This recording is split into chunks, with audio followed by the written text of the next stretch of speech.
We have a few updates for you all at the top this morning. First, today, the President is signing 3 executive orders to rebuild and strengthen our immigration system. These actions are centered on the basic premise that our country is safer, stronger, and more prosperous with a fair, safe, and orderly immigration system. Today's actions do a number of things. The first executive order creates a task force chaired by the Secretary of Homeland Security to reunify families, which will work across government to find parents and children separated by the prior administration. The second executive order develops a strategy to address the root causes of migration across our borders and creates a humane asylum system, including directing DHS to take steps to end the Migrant Protection Protocols program, which had led to a humanitarian crisis in northern Mexico. And the third executive order promotes immigrant integration and inclusion and ensures that our legal immigration system operates fairly and efficiently by instructing agencies to review the public charge rule and related policies. As many of you also may have been on the briefing call that we had a little bit earlier today, but for those of you who were not, we have announced, or Jeff Zients announced, our COVID coordinator, I should say, that starting on February 11th, the federal government will deliver to select pharmacies across the country additional vaccine that's coming online next week. This will provide more sites for people to get vaccinated in their communities and is an important component to delivering vaccines equitably. More than 90% of Americans live within 5 miles of a pharmacy. And I don't know about you, my mother-in-law, my family calls me all the time figuring out how they can call the CVS and find out when they can get their vaccine. This is a limited launch of the program, but supply will ultimately go up to 40,000 pharmacies nationwide. Second, we continue to work to ensure states, tribes, and territories have the resources they need to turn vaccines into vaccinations. President Biden has already directed FEMA to fully reimburse states for the cost of National Guard personnel and other emergency costs. And today we go further by fully reimbursing states for the eligible services they provided back to the beginning of the pandemic in January of 2020. That means that states will be fully repaid for things like masks, gloves, mobilization of the National Guard, and they can use the additional resources for vaccination efforts and emergency supplies moving forward. This reimbursement effort is estimated to total $3 to $5 billion and is only a share of the resources that states need to fight this pandemic, which, as we've talked about a bit in here before, includes testing, genomic sequencing, and mass vaccination centers. Last, we announced that we would increase weekly vaccine allocation to the states for the next 3 weeks by an additional 5%, following last week's 16% increase. So we've increased supply by more than 20% since the president took office just about 2 weeks ago. These actions speak to the daily work we are doing to mount the coordinated federal pandemic response Americans need and deserve, I should say. As you also know, last night the president had a meeting with 10 Republican senators. He's meeting right now with the Senate Democratic Caucus over video to further discuss the American Rescue Plan, and we'll have a readout on that later this afternoon that we will send out. Last night during the meeting, he welcomed the opportunity to have a constructive exchange of ideas over how we can improve the American Rescue Plan. He pledged that he would bring people together when he ran for president, and last night was an example of doing exactly that. A new poll yesterday by Yahoo and YouGov showed that this plan has already garnered bipartisan support among the American people. He also reiterated, or we would like to reiterate, I should say, the urgency of acting quickly on the package. You all asked yesterday about the CBO reports, a new analysis that came out by the CBO, that without action, and that report showed also that without action, our economy won't reach pre-pandemic levels until 2025. That's too long, so our goal with moving this package forward is making it faster. I have a couple of additional readouts or follow-ups, I should say, from some questions that have been asked in here over the last several days. Somebody asked earlier, I think it was last week, about Puerto Rico. Today, there's an update I have. The administration is releasing $1.3 billion in aid allocated by Congress to Puerto Rico that can be deployed to protect against future climate disasters. In partnership with the Puerto Rico Department of Housing, the administration is also working to remove onerous restrictions put in place by the last administration on nearly $5 billion in additional funds. Someone also asked yesterday about how President Biden keeps in touch. There's a number of ways, but he receives correspondence letters in his briefing book every night, as past presidents have done. He also regularly connects with Americans on the phone. We've put out some videos of that, and we'll continue to do that moving forward. And as you also know, he has a routine of typical routine, I should say, of attending public mass every weekend, which is something he did as president-elect and something he will do, clearly respecting COVID protocols moving forward. There was also a question, a couple follow-ups here, about the president's engagement with the Capitol Police officer who lost, I think, Ed, you asked this question perhaps, about the Capitol Police officer, Officer Sicknick, who had lost his life in the events of January 6th. As you know, or many of you may know, the president spoke with members of his family shortly after his passing to express his condolences and sympathies to their tragic loss. I don't have anything to update in terms of his schedule tomorrow, but I expect we will have more of an update on that in the next 24 hours, certainly. Finally, I know this is a lot at the top, we can confirm that the president will visit the State Department now on Thursday. That was originally planned earlier this week. We had to move things around because of snow, where he will thank the men and women of the national security workforce for their service to our country and deliver remarks about reclaiming America's role in the world. Sorry, I did actually have one more item. And as you all have seen reports this morning of the FBI confirmation that 2 FBI agents are deceased and 3 are wounded in a shooting in Florida. The 2 wounded agents were transported to a hospital and are in stable condition, as some, I think, have reported. President Biden was briefed this morning by Homeland Security Advisor Liz Sherwood Randall. This is obviously a terrible tragedy. I expect you'll hear more from the president later this afternoon when he speaks to all of you. I know that was a lot. With that, let's kick us off. Wonderful. Thank you, Jen. 2 questions. Congressional Democrats are moving forward with COVID relief, with legislation set to hit the House Budget Committee by February 16th. What kind of timeline does that create for you with regard to talks with Republicans? Well, as many of you who have covered Capitol Hill know, there is a process. The budget reconciliation process is a lengthy one. And because I suspected that people would want to talk about the meeting last night today, I just wanted to take the opportunity to talk a little bit about that process and where we see there being opportunity. So first, as you know, once a budget, well, maybe as you know, but a lot of people watching do not know, that once a budget resolution is passed, the House and Senate negotiators will work to develop a reconciliation bill that can pass through the House and Senate. At several points in this process, as we look to the weeks ahead, Republicans can engage and see their ideas adopted. At any point in the process, a bipartisan bill can pass on the floor. So just creating the option for reconciliation with a budget resolution does not foreclose other legislative options. This is my when a bill becomes a law moment of the briefing today. Second, Republican ideas can be adopted during the reconciliation negotiations, and is likely that several bipartisan ideas may be, or we are certainly hopeful of that. And third, Republicans have the ability to offer amendments both during the budget resolution and instruction phase of the process and then later during the reconciliation phase, and in that way can ensure their ideas are heard. And I did all of that because I think it's important. There's been some misunderstanding about how this process works, and I think there was some view that the final vote was this week. You all know that's not the case. There is some time. That's why the president is engaging, why he did with Republicans last night, Democrats today, and why he's conveyed that he would like to continue doing that in the days ahead.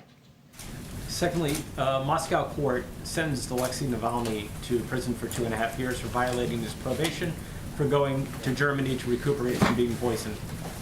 Does the White House plan any additional steps in response?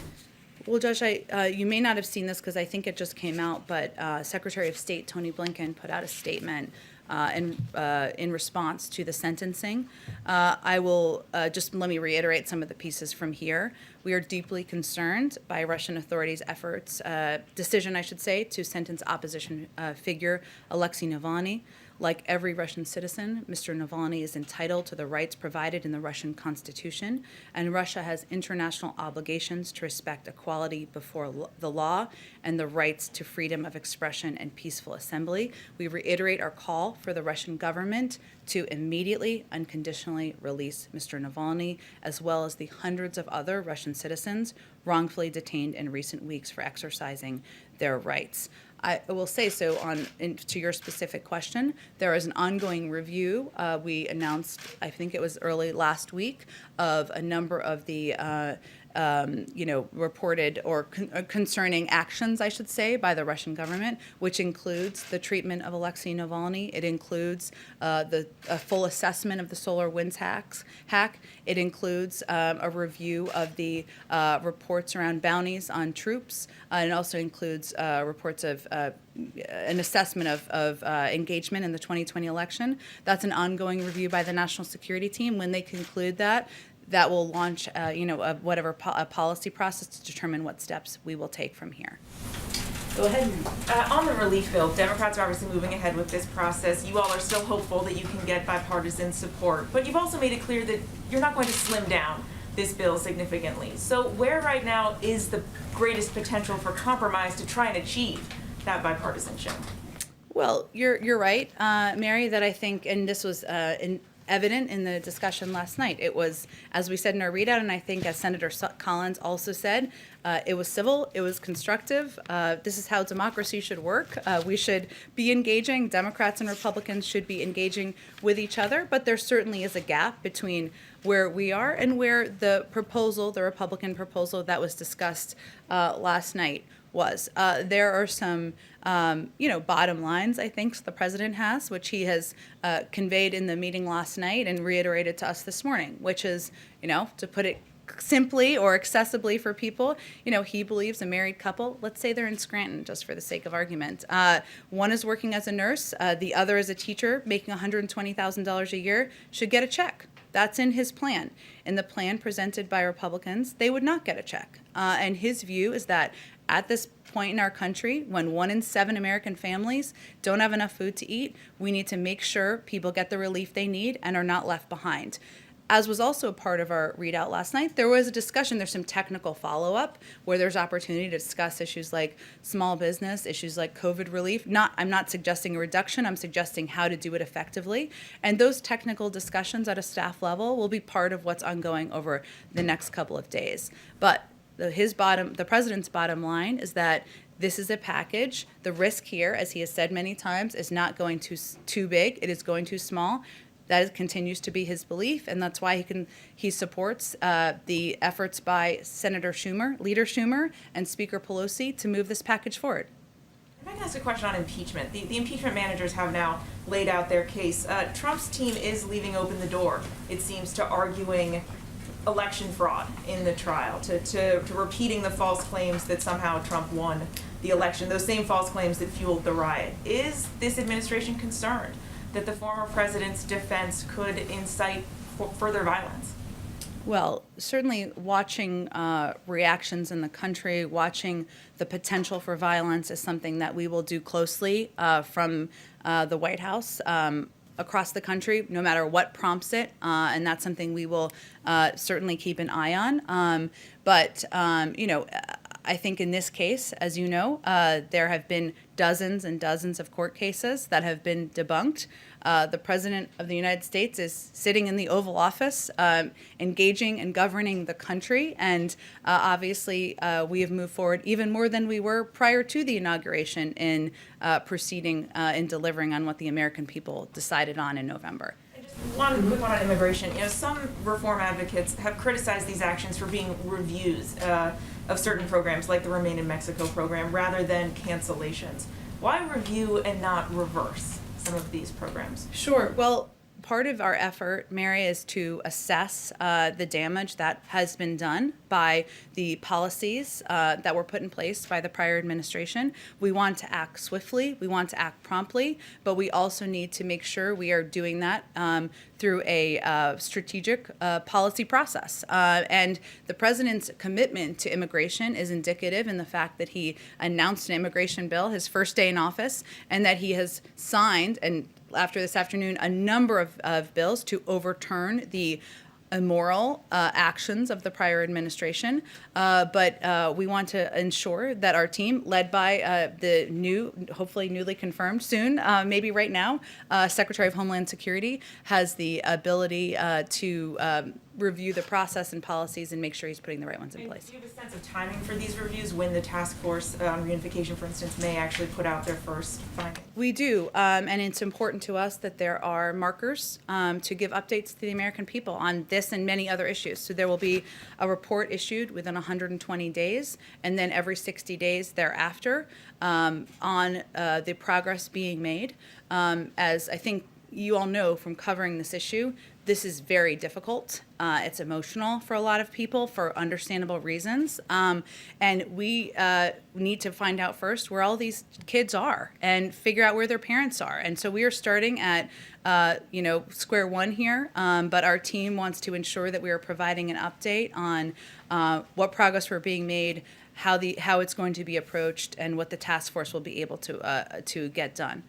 Go ahead. On the same subject, Jen, this is going to be really big news across Latin America, especially in those countries where people have come from.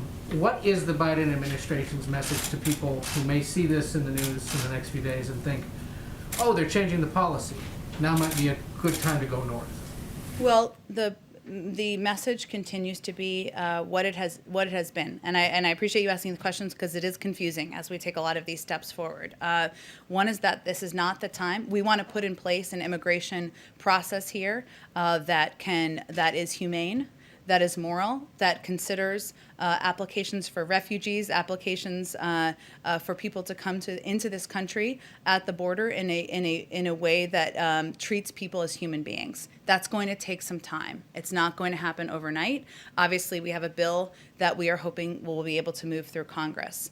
But we also feel, I don't think any parent can look at what's happened to those kids over the last couple of years and not feel that we should do everything in our power to get those kids back with their parents. So we are trying to repair the damage and the horrific actions of the prior administration by trying to do everything we can to reunite these kids with their families. But it remains a dangerous trip. It remains a time. This is not the time to come to the United States. We need the time to put in place an immigration process so people can be treated humanely. One of the other things that immigration groups have been talking about, some Democrats as well, is the idea of potentially some kind of executive action that would shield immigrant workers who are considered essential workers from the threat of deportation. Is that being considered? Is that being worked on? This will not be the end of our immigration actions or efforts to work on these issues. I don't have anything on that policy consideration for you, though. And that was my next question. This is still being worked on. Can you give us a sense of what else may still be coming? Well, then I would be getting ahead of a policy process, which I can't do from here, Ed. But this is a priority to the president to do everything he can, obviously putting forward the bill, but also taking the executive actions he had in his power to take to overturn the immoral steps of the last administration. So that's why he's doing all of these, taking all of these steps within the first 2 weeks of being inaugurated. I suspect the answer to this one might be similar, but I want to ask it anyway. Sure. One of the things that was not addressed by these was the so-called Title 42, the CDC thing, expelling migrants and asylum seekers with little or no due process during the pandemic. The idea that they can be sent back right away because of the pandemic. Is that up for review? And why was that not perhaps addressed right away, since it's been a concern for a lot of advocates of immigrants who are trying to come across? Certainly, I know it has been. I would just say that continuing to take policy steps to address the plight of migrant families, to do so in a humane and moral way, is a priority of this administration. We obviously are going to continue to work on the immigration bill that we've proposed to Congress. These executive actions are just part of our strategy, and if there's more to report to you on that, I'm happy to get to you directly. Go ahead. Can I follow up on the immigration question? The executive orders as they've been described so far don't actually change or raise the refugee cap, which, as you know, President Trump reduced substantially. Doesn't also order the immediate release of children from ICE detention. The president has said that that's something that should be done immediately. Why didn't he do it today? I think We're going to have more again soon in the coming days and weeks on more steps and actions that the president is interested in taking. So I'm just not going to get ahead of that right now. You're saying he might still do it, but just isn't doing it immediately. Again, I was saying that there are additional steps the president will take, our policy teams will take, our experts will take to address immigration in a humane and moral way. There are also a number of steps that are under the purview of the Department of Homeland Security and Secretary Mayorkas, who, of course, as you know, his confirmation was a bit delayed. Some of those are going to be under his purview, and so I'd point you to them to also engage with on some of those questions, but there is more the president will have to share on refugees and other issues soon. May I ask whether the president has made a decision on keeping the scope of Space Force? Wow, Space Force. It's the plane of today. It is an interesting question. I am happy to check with our Space Force point of contact. I'm not sure who that is. I will find out and see if we have any update on that. Go ahead. Jen, a couple, start with COVID relief. Senator Manchin today put out a statement saying he was going to vote for the budget proposal, but made clear that his final vote needs to be on a proposal that's very targeted. He is opposed to the $15 minimum wage. Is the $15 minimum wage a must-have for this White House in any final package? Well, Phil, I should have also brought you up here to just talk about how a bill becomes a law, because I think you know. I have a 17-part reconciliation instructions question. Oh, good. I can't wait. We'll all tune in for it. You know, Phil, I think there are a lot of points of view, as should not be a surprise to anyone, of different members of Congress. We respect all of them. We're happy to hear them. Hence, the president met with 10 Republican senators last night.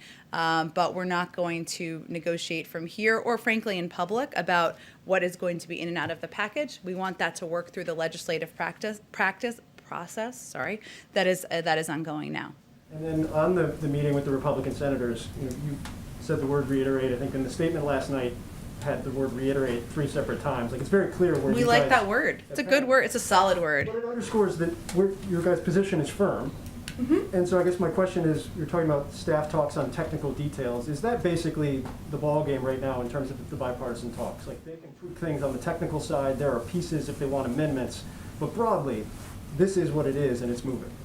Well, I think the president's commitment is to urgently deliver relief to the American people. And that is what he has conveyed in every meeting he's had or engagement he's had with Democrats and Republicans. And as we just talked about, there's a process that's just in the early stages that's beginning on Capitol Hill to do exactly that. But there are also steps that can be taken or changes that can be made through negotiations that also through the legislative process have to happen between the House and Senate. There are amendments that can be proposed and voted on, and we're going to see that process through or allow that process to go through. As that's happening, the president will continue to be engaged. He'll continue to have more discussions with a variety of members of Congress from both parties to see if there's places to come to consensus and agreement on how to approach some of the issues and challenges the American people are facing. Last one on COVID relief. You guys have made very clear the $130 billion for K through 12 is crucial to reopening schools. I think there's something along the lines of 60 to 65 billion in past proposals that has been obligated but is mostly unspent right now on the public school front. What are you guys doing to ensure that gets out the door, given the priority it is in your next package? Sure. Well, my understanding from talking to our economic team is that the funding that was in the $900 billion package, I think if that's what you're referring to, will be spent in the next couple of weeks. And so what we're trying to look ahead to is what are the needs as we're looking to public schools across the country, that many of them need funding, many of them need PPE, many of them need testing, many of them need better ventilation in their schools to ensure we have adequate funded needed to open the majority of schools within 100 days, which remains the president's goal. Go ahead. Yeah, today there was new data on the Sputnik V vaccine showing that it's quite effective. And I'm wondering if the administration is concerned at all that Russia could use this vaccine to exert geopolitical power with nations in need, perhaps in Latin America. That is not a concern I've discussed with our national security team. Obviously, our focus is on our own FDA approval process here and ensuring that we make as much of the vaccine available to the American public. And We just rejoined, as you know, the World Health Organization because we believe that the more people who are vaccinated around the world, the safer we all are. But I'm happy to speak with them about it and see if that's a concern they have. One other question on the COVID travel ban that is in place. Is that a temporary thing while the CDC and the Biden administration figure out a safe way for international travel to occur, or is that seen as more long-term, especially given that the variants are already here? Well, these were steps taken, as you know, by our team in order to increase the safety of the American public. And certainly we don't want them to be forever because we want to get the pandemic under control. But they will be in place as long as our health and medical experts believe they're necessary or essential in order to keep the public safe. So the impact of variants, which is a very good question, is something, they assess. And I would certainly encourage you to ask them that question on our next COVID call. Go ahead. There have been calls for some kind of boycott of the China's 2022 Olympics. Given the administration's recent support of the genocide designation there, does President Biden support those calls to perhaps find a new host country? And have they engaged with other allies on that topic? Well, I've seen some reports of that, and I don't have any update for you or preview for you or change of our approach to the Beijing Olympics. No. President Biden has promised to make the visitor logs public and bring that back, that tradition. Obviously, you guys are not having a lot of visitors due to the pandemic.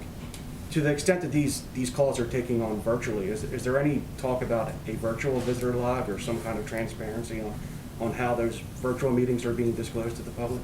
Well, our pledge is to be, venture to be, hope to be the most ethically stringent government in history, and he's put in place a number of steps and policies to deliver on exactly that. You're right that there are not currently many visitors. At some point, hopefully, there will be, and we will be returning to the release of those visitor logs. That was not the case during the prior administration. At this point, there's not a discussion of making virtual meetings part of what's released. Go ahead, Jeff. Hey, Jen. I actually have more visitor logs questions. Oh, okay. The first one is, has anybody in the administration looked at the logs from the weeks before or leading up to the January 6th riot to see if anyone connected with the riot has been in the building?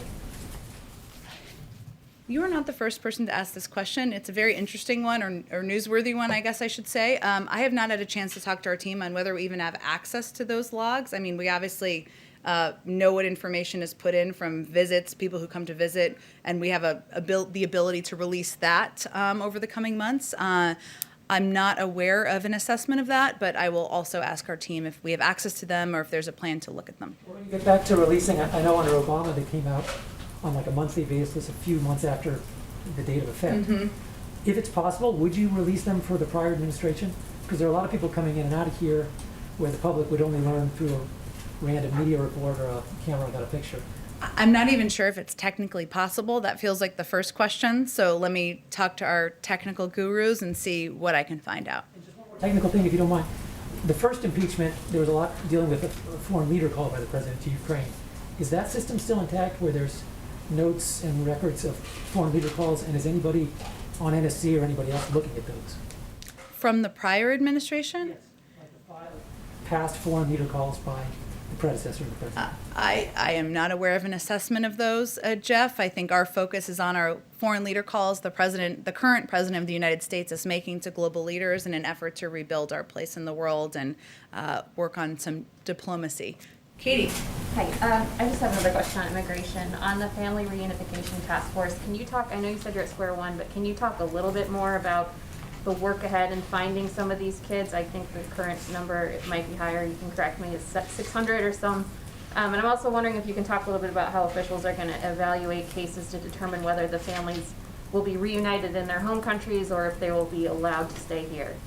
It's a great question, Katie, and some of that is what Secretary Mayorkas, newly confirmed Secretary Mayorkas, and the task force will have to assess is, and it will be case by case. There are estimates of between 600 and 700 kids, but part of what we need to do in the early stages, or I should say what the task force needs to do, is determine what the accurate number is and where these kids are, and then determine case by case what the best process and approach is for reuniting them with their family members. So there's a great deal of work ahead. There is a team that is very committed to that work, and part of what I'm sure will be in the report around 120 days is what progress they've made on that effort. Go ahead, Nina. Does the president think cutting off aid to Myanmar's government goes far enough, or are you all looking at additional steps, and what might those be? Well, I think the State Department may have put a statement out, if I'm correct here, on the assessment made in the legal review that is calling the events in Burma a coup.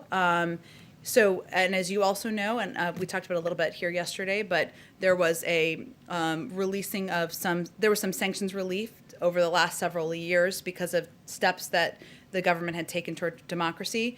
There has been a rollback of those, and obviously looking at sanctions is a big tool that would certainly be assessed, and I think that would be the one I would focus on at this point in time.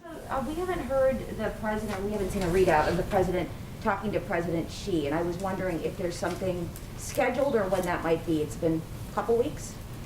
Less than 2 weeks, actually. It may seem longer to you. Our approach to China and our approach to our relationship in China, with China, is strategic, obviously, and we are working to ensure that we are approaching that relationship from a position of strength, and that includes engagement with our allies and partners. A lot of those calls have happened over the last 10 days. Maybe that was a little Freudian there, the 10 weeks. 10 days, they will continue. And also engagements with Democrats and Republicans in Congress about the path forward. I don't have any call to predict for you at this point in time. Obviously, with Secretary of State Tony Blinken now confirmed, there are additional layers to engage with the Chinese, but we'll let you know when a call is happening, and certainly have a readout for all of you as well. Sounds a lot like the strategy is not to talk to him at this time, because you're talking about speaking to allies and making other calls first. Have they requested a call? I don't have anything more for you. I think I don't appreciate the putting words in my mouth. That wasn't what my effort was. What I was conveying is what our strategy is here from the United States, which is to work with our partners and allies and determine what the right time is. Of course, the relationship with China is going to be multi-layered. We'll deal with climate. We'll deal with the economy. We'll deal with security, and that is of course a priority to President Biden. He's spoken about it during the transition. He's spoken about it. Obviously, he's had engagements with his national security team about a range of issues, including China. We've been here less than 2 weeks, and when we have a call to read out, I'll make sure you know. Go ahead in the back. Thanks, Jen. I want to ask you a few on the rescue plan talks, and I want to follow up on a question that Phil had asked you. You had acknowledged that the gap between the administration and Republicans is wide, but the talks last night was constructive. Mm-hmm. So after the discussion in the Oval Office last night, is the number from the White House still $1.9 trillion? It is. On the issue of the minimum wage, mm-hmm. you had said that the president believes that a nurse and a teacher, a couple who makes $120,000, should get a check. So that's clearly a quote-unquote red line. I don't know if you want to describe it as that, but something that the president wants. Red line is an old term. We're not going to use it again. Okay, that's right.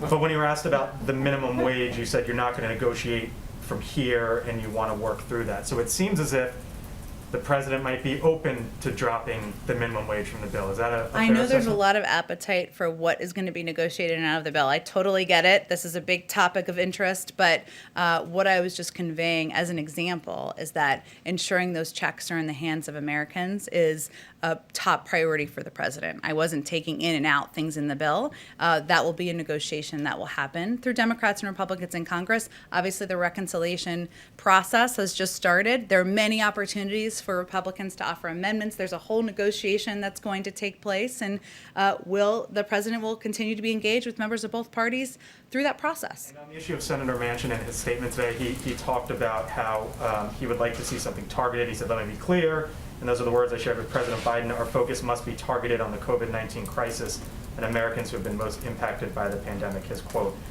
Does the White House believe that $1.9 trillion is a targeted package? Well, the size of the package was determined not for shock value, but to address the dual crises that we're facing. And that includes ensuring that millions of Americans can put food on the table. 1 in 7 American families are concerned about food security right now. It ensures that we have funding that we can reopen schools so that kids can go back to school, mothers and fathers can not worry about their kids, and ensures that people can apply for unemployment insurance. The size of the package was determined, of course, in consultation with members on the Hill, but also based on the recommendations of economists, on health experts, and that's how we came up with that number. And lastly, there's going to be a jobs report on Friday. Depending on how that jobs report looks, might that change how the White House views what needs to be in the package or not? Or you kind of believe that this is the best framework now, and that's what you're going with? I mean, if there was a jobs report that there were 10 million jobs created, that would be great news. I don't suspect that will be what the outcome of the jobs numbers will be. So no, it will not change. As we saw from the CBO numbers, which projected, I should say, that there would be growth this year. That's obviously positive, but we're digging out of a massive hole. And the challenge right now is that it's going to take years to return to the pace of economic growth that the country needs to be at. So no, I wouldn't suspect it would change things. Go ahead in the back. Thank you, Jen. A couple of follow-ups. Sure. First to Tamara's question. Governor Hogan said that there has been two more cases of the South African variant in Montgomery County and is in Maryland. And people were coming back from abroad. I mean, is that an opportunity to, are you worried? Is that an opportunity to eventually widen the travel restrictions? Well, I think what our health and medical teams do, so the CDC and others who are actual doctors, is make assessments about what steps need to be taken, whether it's masking, that, as you know, is now required on planes, or travel restrictions from certain countries in order to keep the American people safe. And certainly Worked in Maryland, obviously. Well, I don't know that it hasn't worked, because we also have prevented a number of people from coming into the country and tried to take steps to reduce the spread of COVID and also the spread of some of these variants. But they will assess steps that need to be taken based on variants. Obviously, that's something that they review on a daily basis. To Anita's question. Correct me if I'm wrong, but the president hasn't spoken yet with Prime Minister Netanyahu. He's an ally. Isn't that surprising? I don't know that it's surprising. Less than 2 weeks into an administration, he hasn't called every foreign leader yet. He certainly would love to spend more time talking to foreign leaders. That's his first love is foreign policy. But I expect he'll continue to have additional engagements in the weeks ahead. And obviously, we have a long and abiding relationship with Israel, important security relationship. I'm sure they'll discuss that and a range of issues when they do connect. Question, Jen.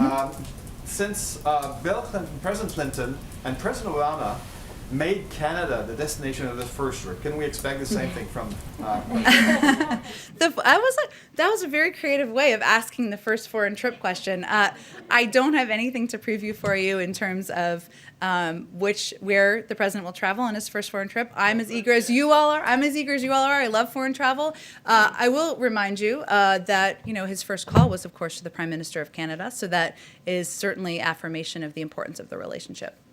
Go ahead in the back. Yeah, thanks, Jen. One on immigration and then one on jobs, if that's okay. Sure.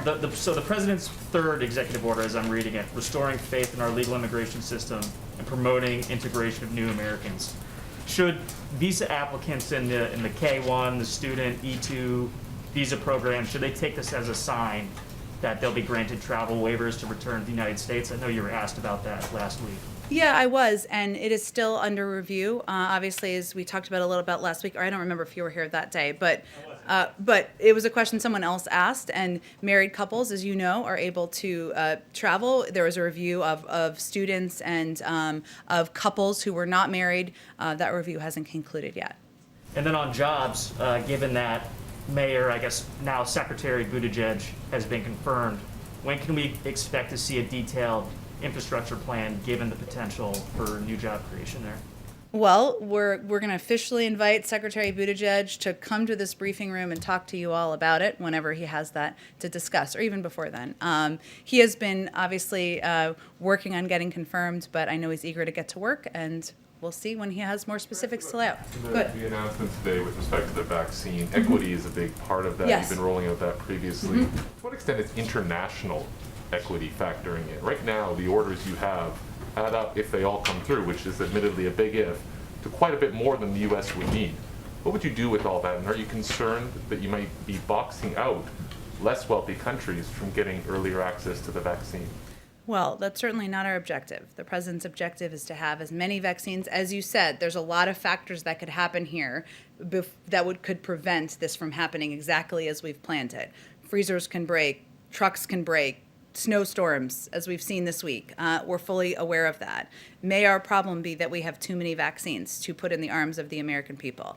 That is not the current problem we're tracking, so that's what our first focus is going to be at this point in time. If that happens, will you distribute them to allies first on the needs basis? I certainly hope that's our challenge and our problem, and I'm sure we will be happy to discuss that if that is our issue. But as you know, we've also rejoined the World Health Organization. We want to have a seat at the table. It's important that our global community is healthy, not just our community in the United States, but we're going to focus first on ensuring the American people are vaccinated. Go ahead. Just another vaccine question. You mentioned you ramped up 16% distribution last week, and Yeah. 5%. You obviously have the 1 million doses going out to the pharmacies as well.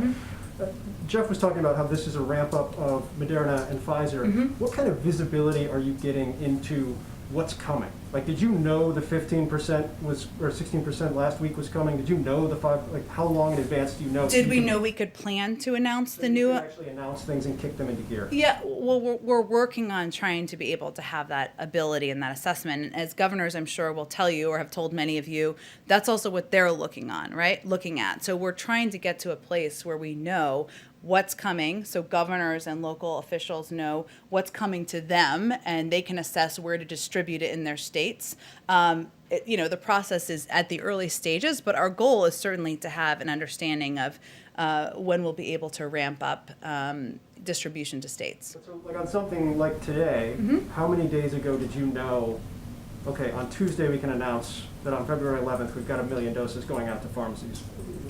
What's the turnaround on that?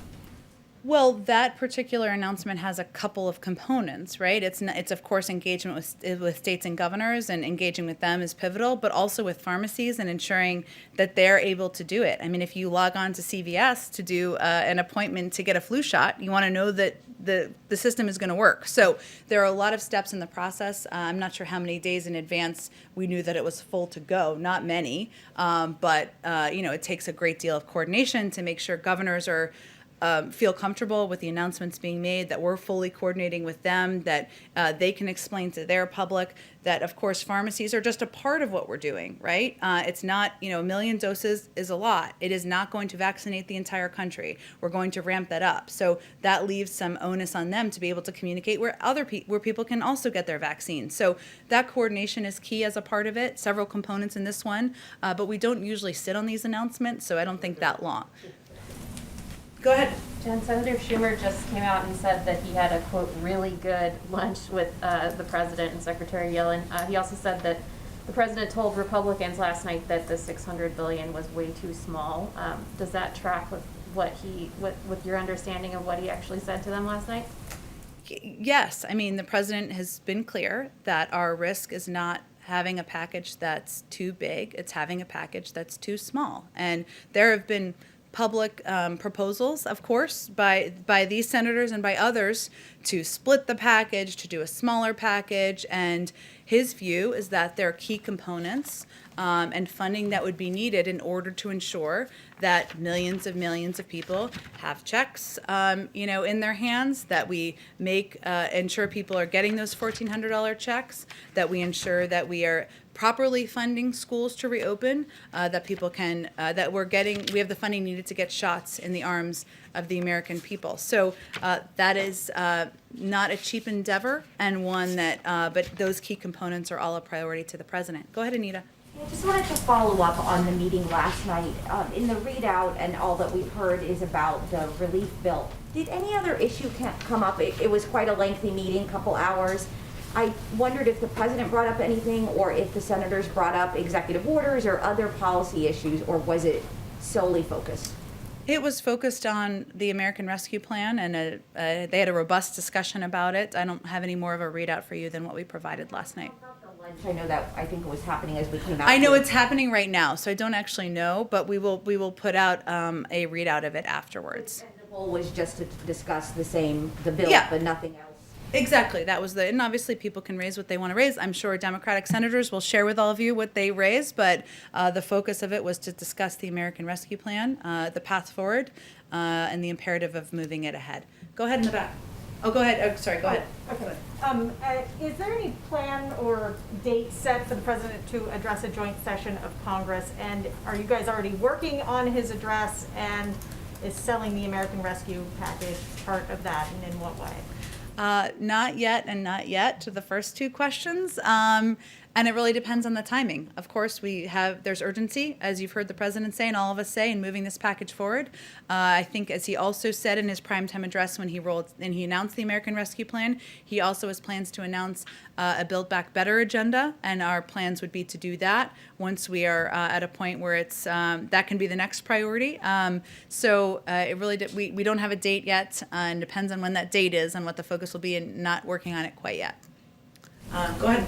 Yeah, so on the UAE aluminum tariff announcement, I know the president had insinuated that he wants to do a full review of former President Trump's tariffs before acting on any of those, and he, the president or the former president signed that out on December 31st. Should we take this announcement as an indication that that review is completed, or is this just a one-off instance specifically pertaining to UAE? So, as you said, and for people who are not totally as familiar with this issue as you are, I know there's a lot going on in the news. Shortly before the inauguration of President Biden, the United States lifted a 10% existing tariff under Section 232 of the Trade Expansion Act on aluminum imports for the UAE. His campaign promise included a commitment to carefully evaluating all steps taken by the previous administration on trade, as you also said, including the private deals and assurances that may have been made. As part of his campaign commitment, we are conducting an immediate review. So the review is underway of the previous administration's trade policy to determine what steps need to be taken. So that includes, decisions on tariffs, and the previous administration's decision to lift the existing tariff on the UAE under Section 230 at the last hour was made clearly in our view on the basis of foreign policy issues unrelated to trade. So it's all a part of the ongoing review. Thank you, Jen. Great. Thanks, everyone. See you tomorrow.